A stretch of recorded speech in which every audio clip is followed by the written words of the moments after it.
Olá, galerinha da GWA. Então vamos dar continuidade aqui à turma do segundo ADM, né, na disciplina de Trade Marketing. O assunto que a gente estava vendo do livro de Trade Marketing, onde a gente viu já o início do capítulo 3, que é canais de marketing e gestão da cadeia de suprimento. A gente viu justamente as atividades de trade marketing se envolvendo e se encontrando dentro dos canais de marketing e da cadeia de suprimento, né, que foi o tópico 1. E hoje a gente vai ver aqui o tópico 1.1, que a gente viu lá que existe toda uma integração dentro da cadeia de suprimento, existe toda uma estratégia. Então, nós vamos trazer agora essas estratégias como processo de negociação, né, como processos de negócio na cadeia de suprimento. Então, nós vamos... Qual é o objetivo maior? O que é que esse tópico, qual é o objetivo dele? Buscam, né, facilitar os negócios entre seus agentes como forma de melhorar a cadeia de suprimento e o canal de distribuição. Então, a cadeia de suprimento são os componentes que fazem parte dela, né? A ação que é desenvolvida por esses componentes através desse canal de distribuição. Então, a estrutura da cadeia de suprimento consiste em 3 elementos que são relacionados entre si. Quais são esses elementos? O processo de negócio, né? Então, para que essa cadeia, para que toda aquela ação que a gente viu aconteça, precisa de alguns elementos relacionados entre eles, né? Quais são esses elementos dentro desse processo? É o processo de negócio, né? É a estrutura da cadeia e os componentes de gestão. Então, o que é que significa, né? E qual é o entendimento que eu tenho de processo de negócio? Quais são os processos que deveriam estar integrados com cada um dos membros dessa cadeia de suprimento, né? Então, esses são os processos. Eu preciso entender, eu preciso saber quais são os processos que devem estar integrados, né, entre ele. Qual é o passo a passo que deve acontecer dentro dessa cadeia de suprimento. E aí vem o próximo, que é a estrutura, né, da cadeia, a estrutura da cadeia de suprimento. Então, quem são os membros chaves? Então, eu preciso ter o entendimento de quem é que faz parte dessa cadeia de suprimento, onde eu vou traçar, onde eu vou ter o processo de negócio, né? Então, quem é a estrutura? Quem são os membros, né? Os membros chaves, quem são aqueles componentes mais importantes dessa cadeia, né? Com que justamente que esses processos vão ser integrados, vão interagir. E aí o próximo, né, são os componentes de gestão. Que nível de integração e gestão deveria ser utilizado em cada processo? Quando a gente fala de gestão, a gente sabe que é um gerenciamento, né? Ele é gerenciado por alguém. Então, já posso ter aqui a noção de componentes, são aqueles que desenvolvem justamente essa integração, que desenvolvem justamente essa integração entre os processos, né? Quem é que vai utilizar essa gestão? Quem é que vai desenvolver? Então, assim, a implementação do supply chain, né, da cadeia de suprimento, ele envolve a identificação dos membros da cadeia. Então, eu preciso, de fato, identificar cada membro dessa cadeia de suprimento, com quem é crítico, né, com quem é que vai ser precisa ser crítico para manter essa integração, né? Quais processos devem ser integrados com esses membros e qual é o tipo de integração, qual é o tipo de nível de integração que vai se aplicar a cada processo, né? Considerando aí que uma empresa ela mantém um relacionamento com outra. Então a gente vê aqui que são organizações, que são empresas. Essas empresas, dentro do canal de distribuição, a gente percebe que ela mantém uma relação interna.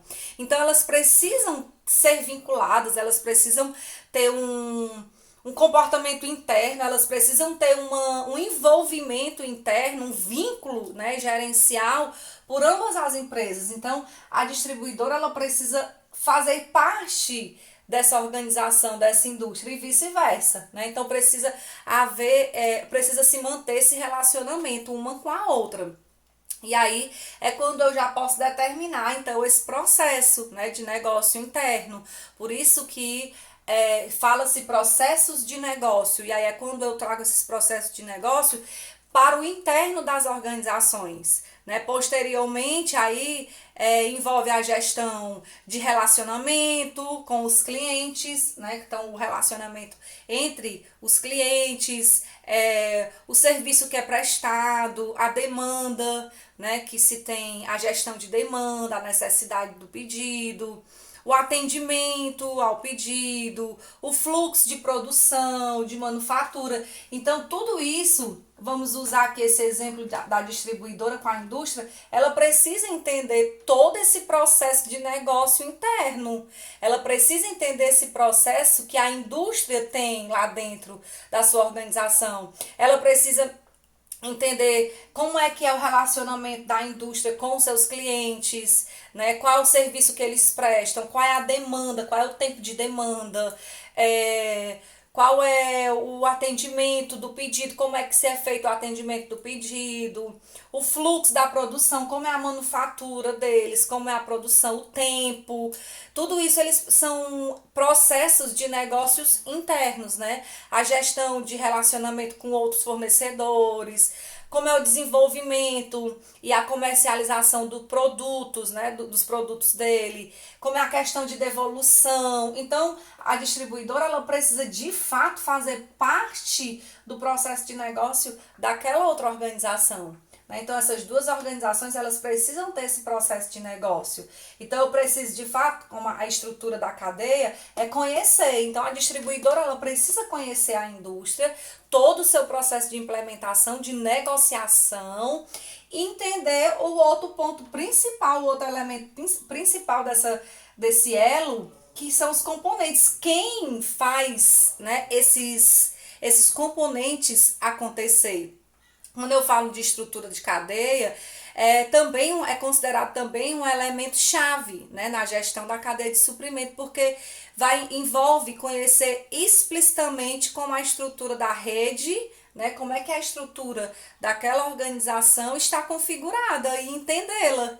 Então, eu preciso entender toda a estrutura daquela organização, né? Por isso que eu falo da cadeia, porque eu preciso de fato, e assim é um segmento, né? O varejo ele precisa ter esse mesmo entendimento da distribuidora e da indústria. O atacado ele precisa também conhecer a distribuidora e a indústria, ou já diretamente, né, aqui na indústria. Então, são essas necessidades que fazem lá, como a gente viu, que fazem aquelas atividades do trade marketing dentro do canal de marketing da cadeia de suprimento. Então, essas atividades elas se encontram aqui. E para elas se encontrarem, elas precisam ter esses elementos relacionados. Acontece através desse processo. E qual é esse processo? Né? Então, aqui na estrutura da cadeia, elas devem se identificar, né, as suas bases, os membros, o sucesso da empresa, né, decidir aí o nível gerencial que são alocados pelos membros e, como a gente viu aqui, o último que é o componente de gestão, ele vai justamente aqui vir mostrar, né, existe dois tipos de componentes, são os componentes críticos e os fundamentais, né, dentro dessa cadeia de cadeia de suprimento, certo? Então, eles são representados aí de dois tipos. Então, eles dividem, o primeiro se refere aos componentes técnicos e os físicos, né, que inclui os componentes mais visíveis, aqueles que podem ser tangíveis, que são mensuráveis, né, de fácil mudança. E o segundo grupo, né, desses componentes, ele está aí determinado nos componentes gerenciais, nos comportamentais, né, que são menos tangíveis, que são, vamos dizer assim, menos visíveis, né? É o que torna mais difícil de avaliar e mudar. Então, esses componentes, quando a gente fala de componente, a gente lembra, então, novamente de gestão, né? De quem está gerindo aquele processo, de quem está fazendo aquele processo acontecer. Por isso que ele se divide em dois, em componentes técnicos e componentes aí gerenciais, né? Técnicos e físicos, ou os componentes gerenciais. Quando eu falo de técnico e físico, é algo que eu posso ver, né? É algo que é mensurável, que eu posso mudar, né? E quando eu falo de componentes gerenciais, eu falo mais de comportamento, né? Um comportamento organizacional que vai influenciar aí como os componentes de gestão físico e técnicos, certo? E são mais difíceis, né, de serem modificados, mas que se precisa ter a necessidade desse entendimento de como que é esse processo, qual é a estrutura dessa organização para que esse processo seja implementado e como que esse processo é implementado e por quem ele é implementado, inclusive as suas dificuldades físicas e comportamentais para serem implementados na cadeia de suprimento, ok? Então, por hoje é só, até a próxima.